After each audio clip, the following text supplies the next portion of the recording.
Junagadh મનપાની fire વિભાગ ભરતી પ્રક્રિયા વિવાદમાં સરકારી ભરતી ખાનગી એજન્સી દ્વારા કરાતા ઉઠ્યા સવાલો। ભરતી સમયે એક પણ સરકારી અધિકારી હાજર ન હોવાનો આક્ષેપ છે। ડ્રાઇવિંગ ટેસ્ટ માટે ખાનગી કંપનીની કાર વપરાતી હોવાનો દાવો। ઉમેદવારોને પાસ નાપાસ અંગે કોઈ પુરાવો ન મળ્યાનો આક્ષેપ। ઉમેદવારોએ સમગ્ર ભરતી પ્રક્રિયા રદ કરવાની માંગ કરી।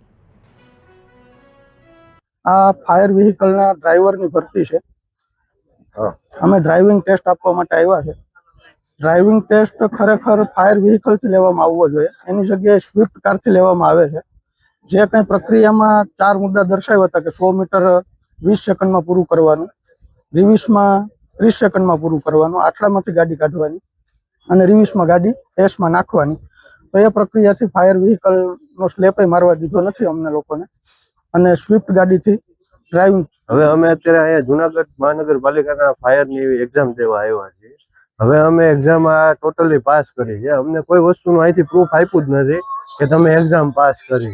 એ લોકો એવું કીધું કે તમે મેરિટ લિસ્ટ જોઈ લેજો, મેરિટમાં તમારું નામ આવી જશે। હવે આઈ થિંક અમારે નામ મેરિટમાં ન આવ્યું તો અમારે રજૂઆત કોને કરવાની? પ્રૂફ સરકારી પ્રક્રિયા છે કે સરકારી પ્રક્રિયા છે અને કોઈ જાતનું કોઈ પ્રૂફ નથી। થર્ડ પાર્ટી એજન્સી દ્વારા લેવાય છે અને નાની ગાડીમાં લેવાની છે।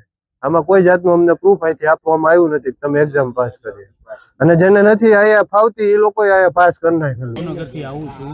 હાલ હું અત્યારે જુનાગઢ ફાયર બ્રિગેડની ડ્રાઈવરની એક્ઝામ દેવા આવ્યો છું।